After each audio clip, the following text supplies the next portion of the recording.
Hey guys, how's it going? Yasir Khan here, and in this video I will be talking about who pays the most in taxes.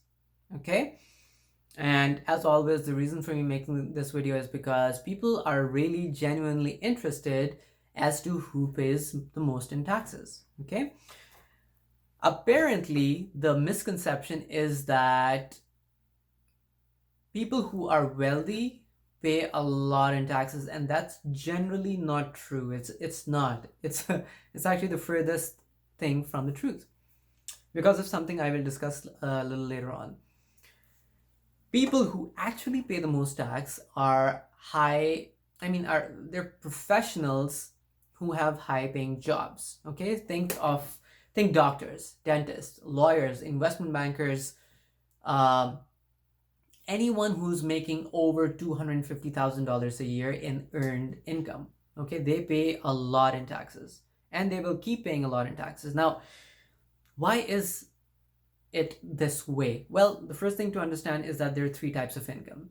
Okay, the first is earned income, which most people earn because they trade their time for money. Okay, it doesn't matter if you're a doctor, if you're a taxi driver, if you are a CEO, if you are a clerk. If you're exchanging your time for money, that is earned income, and that gets taxed by far the most compared to all the other two in types of incomes.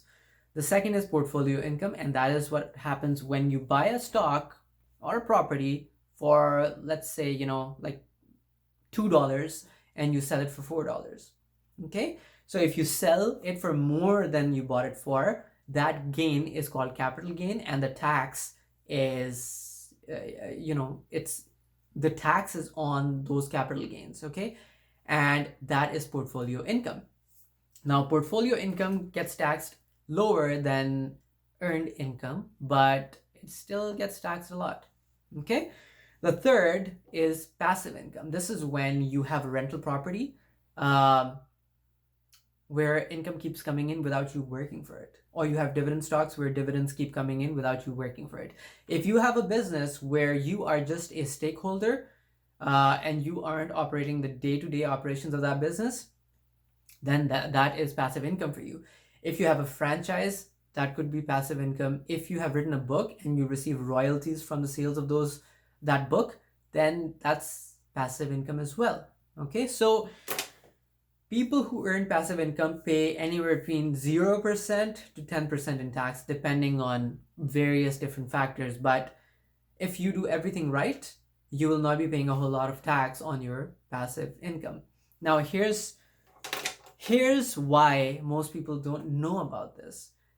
The reason is that most people work 9 to 5, and so the only income they earn is earned income, right? And that's why we have these doctors and surgeons and oral surgeons and orthopedic surgeons and lawyers and law firm owners who are paying anywhere between 45 to 53% in tax. In other words, they work 6 months every year for the government. And the more they make, the more goes to the government, which means that the government is very happy with high paid professionals, right? My mom is a doctor, my dad is an engineer, and they wanted me to become either a doctor or an engineer, but I didn't want to, because since 2008, I have worked really hard to figure out why people earn and pay whatever they pay in taxes. Okay? To me personally, it doesn't make sense to work 8 to 12 hours a day and then get 45 to 50% of that taken away by the government. It doesn't, right? That's why I'm a business owner. My task is to make sure that I work efficiently and I don't pay a whole lot in taxes. And this is exactly what the government wants us to do. Okay, the government loves investors, business owners, anyone who contributes to society, invests in society, and gives jobs to other people, right? The government rewards these kinds of people by allowing them to get away by paying less in tax.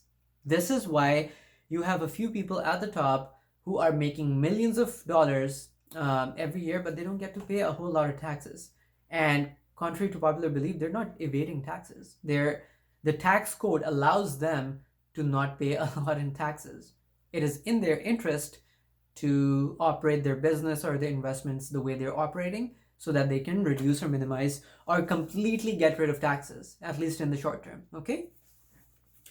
So, if you are thinking about becoming a doctor, lawyer, engineer, and having a high paid job, go for it. Still, go for it. But understand the difference between getting taxed 50% or getting taxed 5 or 10%.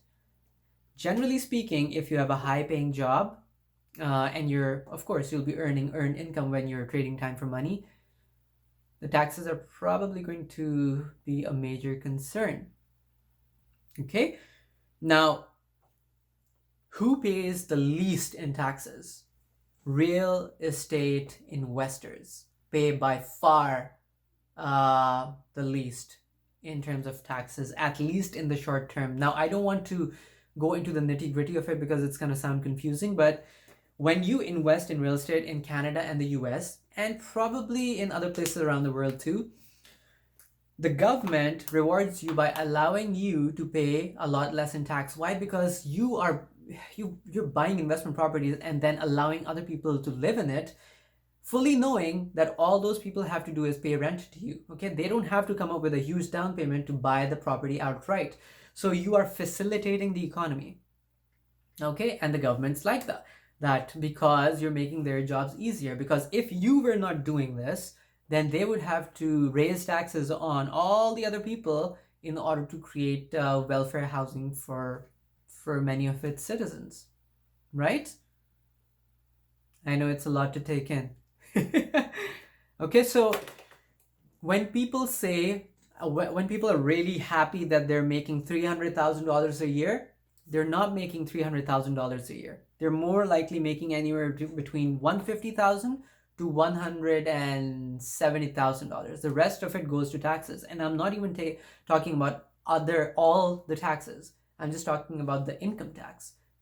After that, you have the sales tax. Then you have the property tax. In Canada, you have the HST, the GST. So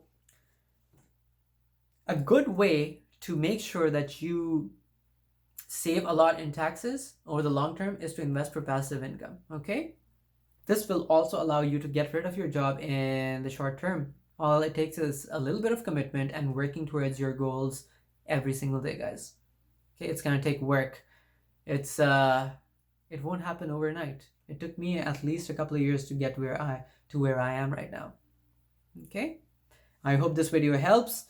I'm pretty sure I'm gonna get many comments on this video because I try to keep everything simple so people will have questions. Feel free to let me know. And yeah, if you found value, please share it with your friends and family. My content for the most part is totally free. I just want to make sure that you learn this information so you can put it in action and reap benefits from it for decades down the road, depending on how old you are. Okay, thank you, and I will talk to you soon.